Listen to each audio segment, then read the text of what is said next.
today I'm going to talk about pain now equals pleasure later, and it's reverse, right? Pleasure now equals pain later in almost every situation I can think of, right? Okay, so we're gonna hit it with the first one.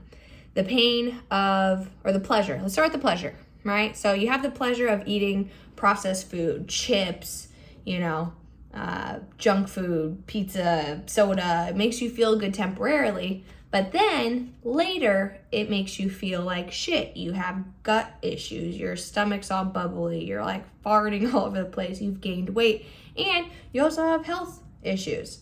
Let's think of another example of pleasure now, which would be scrolling mindlessly for hours on TikTok, Instagram, YouTube, Facebook, wherever, just watching videos. Like, try to think of the last 5 videos that you watched while you were scrolling today. Can you think of them? Probably not, right? Watching hours of TV, right? I saw this quote where it's like, want to go watch an 8-hour movie? No.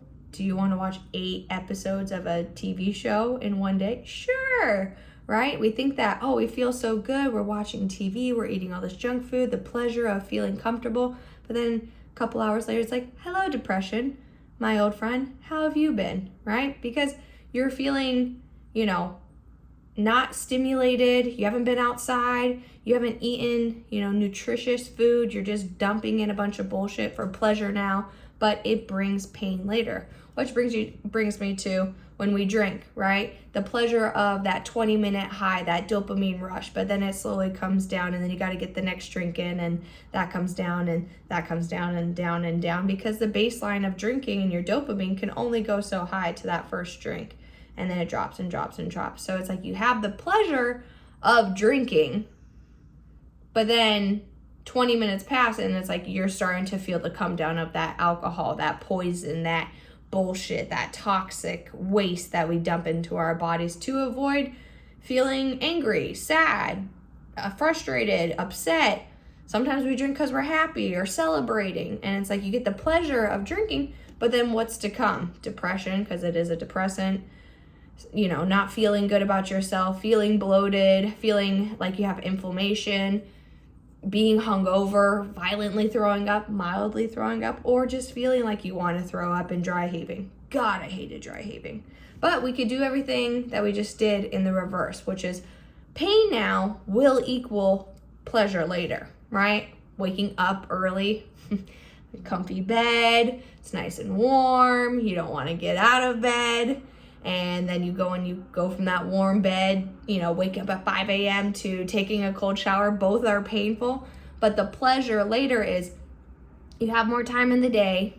You have all this extra time where no one's bugging you because no one's up, right? I wake up at 6 a.m. I have 2 hours before everyone starts blowing at my phone, emails start coming in. I got 2 hours dedicated to myself, right? Nobody's awake, it's just me. And then also from the cold shower, that painful 1 to 3 minutes is giving me 3 hours of energy and a euphoric feeling that's a natural high, a life high. Make me feel like my mood is enhanced, like my body feels good, it feels tight, I feel ready to go to the gym, pump some iron, which brings me into my next one, which is the pain of going to the gym, right? It's a pain in the ass to get to the gym sometimes. Some days you wake up, you're like, ready, let's do it.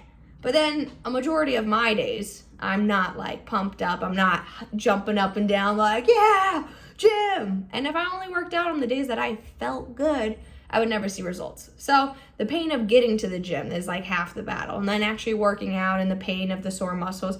But the pleasure of that is you're living a healthier life. You are overall healthier. You're losing the weight. You're gaining the muscle. You're maintaining the body physique you want, whatever your goal is, right? You are living a healthier life.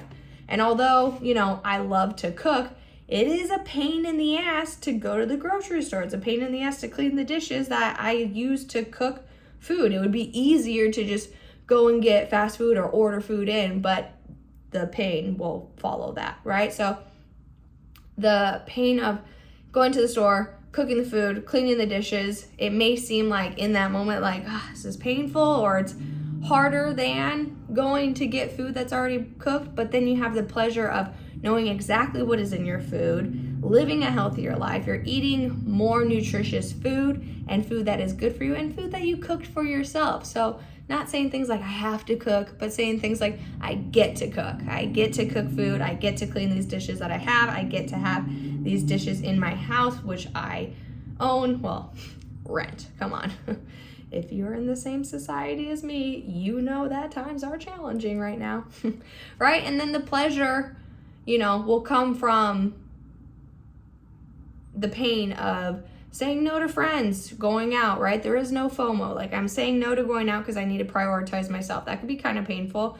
Saying no to alcohol when it's offered to you. Like, no, thank you. Like, I'm good. I know that I'm going to have the pleasure of later of being able to say that I said no, right? And then sitting with your feelings, sitting in that world of like, not being comfortable, being bored, facing an experience, an emotion that stems from not drinking. Like, all these sensations are coming up and trying to come out. And the only way for them to come out is if you go through it, which is relatively sometimes painful or uncomfortable or, not as happy as being able to drink it all away, right? Being able to just actually sit in the boredom, sit with yourself, be self-sufficient, and being able to say like, I did that. And then what you get from that pain is the pleasure of connecting to yourself, evolving, mentally growing, and being able to be connected to yourself is, in my opinion, one of the best feelings ever. Like, I know when I'm upset, I know where it stems from, I know what my flaws are, I know where they came from, I know my insecurities, they're mine, and I know how to work through them most efficiently, right? Like, I don't wear super tight clothes when I'm like bloated because I'm like, this is gonna make me feel irritated, like I hate my body, but I love my body, but I have to know myself best to be like, this is the time of the month where I put on comfy clothes. This is the time where I'm bloated, right? Thanksgiving. I don't wear no tight dress like I used to. I wear the loosest, comfiest shit because I know me. I'm connected to myself. If I'm getting frustrated, I sit and I reflect. I'm like, why am I frustrated? Have I eaten? Have I gone outside? Have I gone on a walk? Have I sat with myself, right? And it's basically just going against the grain is going to give you a happier life. Doing the things that maybe your mind doesn't want to, like, it's kind of like you're in a fight or flight. I've been in fight or flight a majority of my life, so my brain always wants to go towards comfortability, right? Don't read the book, watch TV. Don't go to the gym, eat the snacks. Don't go on a nature walk, go on your phone for hours, right? But I know because I've done this side so many times that it always leaves me feeling empty and worthless and self-loathing and just unhappy. Whereas if I go towards the thing that is relatively harder, right? Cook my meal, go to the gym, connect with nature, read a book, work on being able to sit with myself and being able to be self-sufficient, I am happier. Longevity, right? That delayed gratification opposed to that instant gratification. I much more want the delayed shit. I want that side. But my brain sometimes tries to work against me and say like, no, but you do want this. And then you give in to what your brain is telling you and you're like, damn it, I ate the cookie. Sorry, my nose is so itchy. Like, I don't know. I just washed these clothes and I think that it's the lint. It's just, I cleaned out the lint thing. Anyways, fucking ADHD brain. Anyways, instant gratification makes you temporarily feel good, but then self-loathing later. Whereas delayed gratification makes you feel victorious, right? The little steps that you do to get up that mountain. And then when you get to that top of that mountain, you're like, oh, okay, I'm at the top. Like, I must have figured out life. But then right fucking in front of you is Mount Everest. You're like, okay, so like Miley Cyrus said, it's the climb. It's the climb. Got to keep climbing in order to get to new heights. Otherwise, you're just in a level of complacency, and complacency does not make you happy. What makes you happy is fulfilling your purpose, which is showing up as your best self by doing the harder things that maybe aren't, an instant reward, but later you will feel better that, yeah, I ran that 2 miles. Yeah, I went outside and read a book. Yeah, I cooked that meal and cleaned those dishes. Like, I feel better, right? And just celebrating the wins throughout the day. Make the magic happen. Just celebrating a little bit here and there. When you look back, you realize all that you've done. So, and this message is pain now equals pleasure later. Pleasure now equals pain later. So if you like this type of video, like, comment, subscribe. And if you want to join the community full of freaking sober queens and kings, click the link in the description and we will hop on a call and see if you are a good fit for the community and if this is something that will help you. My name is Cheyenne.